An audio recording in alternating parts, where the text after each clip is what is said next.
بسم اللہ الرحمن الرحیم۔ ٹیل پوائنٹ کے ناظرین السلام علیکم۔ سب سے پہلی ڈیل کس نے اور کب کی؟ یہ ایک دلچسپ سوال ہے اور حقیقت افسانے سے بھی زیادہ دلچسپ ہوتی ہے۔ سب سے پہلی ڈیل تب ہوئی جب بارگاہ سے کسی کو دھتکارا گیا، عہدے سے معزول کیا گیا، تو اس دھتکارے ہوئے نے کہا پھر میرے ساتھ ایک ڈیل کر لیں۔ مالک نے کہا کیا چاہتا ہے؟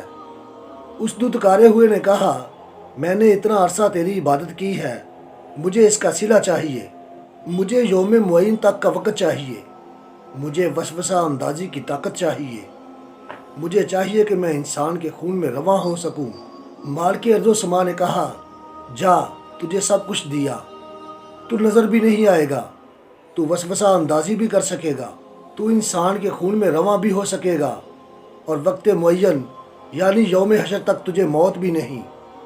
تو یہ تھی پہلی ڈیل جو ایک دھتکارے ہوئے نے مالک ارض و سما سے کی تھی، جس کا مقصد صرف لوگوں کو گمراہ کرنا، برائی کی طرف لے کے جانا اور اپنے ساتھ جہنم میں لے کے جانا تھا۔ جب نوح علیہ السلام نے اپنی قوم کو حق کی دعوت دی، زمین پر فساد مچانے سے منع کیا اور انصاف کا حکم دیا، تو سب جگیردار اور وڈیرے آپ کے دشمن بن گئے۔ ان وڈیروں جگیرداروں نے کہا ہم سے ڈیل کر لیں، ان گرے پڑے لوگوں میں نہ بیٹھا کریں، تو ہم آپ کے ساتھ بیٹھنے کے لیے تیار ہیں۔ لیکن نوح علیہ السلام نے کہا میں ان لوگوں کو اپنے پاس سے اٹھا دوں تو کون ہے جو اللہ کے مقابلے میں میرا مددگار ہے؟ آپ نے طاغوت سے ڈیل نہ کی۔ نہ میں تم سے دولت کا طالب ہوں اور نہ ہی جاہ و حشمت کا، میں تو صرف اللہ کا پیغام لے کر آیا ہوں۔ اللہ کے رستے میں مارے کھائیں، تکلیفیں سہی، 950 سال تک تبلیغ کرتے رہے، لیکن کسی طاغوت سے ڈیل نہ کی۔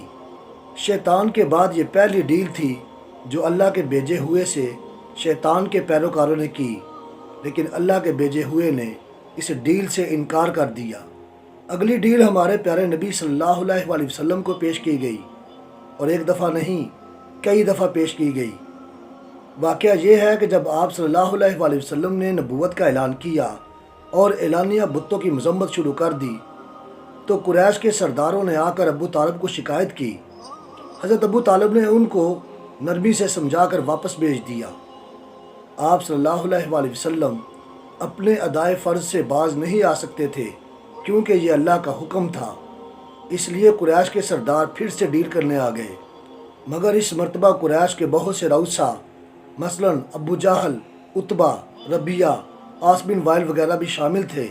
ان لوگوں نے کہا تمہارا بھتیجا ہمارے معبودوں کی توہین کرتا ہے، ہمارے لوگوں کو گمراہ کرتا ہے، ہمیں بیوقوف ٹھہراتا ہے، یا تو تم میدان سے ہٹ جاؤ یا تم بھی سامنے آ جاؤ تاکہ ہم دونوں میں ایک کا فیصلہ ہو جائے۔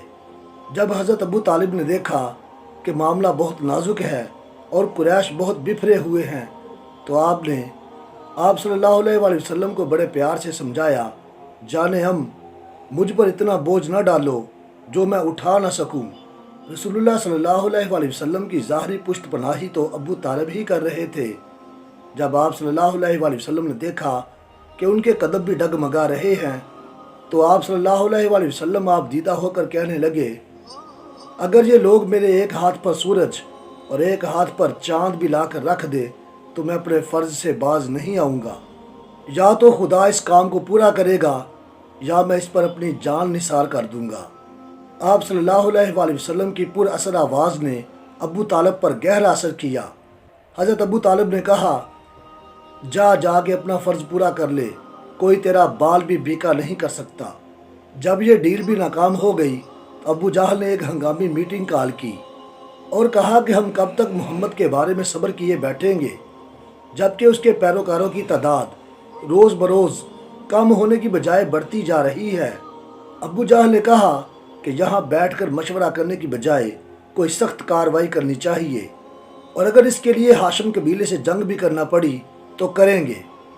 اس پر حضرت عمر فاروق رضی اللہ تعالیٰ عنہ، جنہوں نے ابھی تک اسلام قبول نہیں کیا تھا، انہوں نے کہا کہ جنگ مول لینے کی ضرورت نہیں، ہر قبیلہ اپنے اپنے لوگوں کو سزائیں دے اور انہیں اپنے آبائی مذہب پر واپس لے کر آئے، اس طرح جنگ بھی نہیں ہوگی اور تبلیغ کا رستہ بھی روکا جا سکتا ہے۔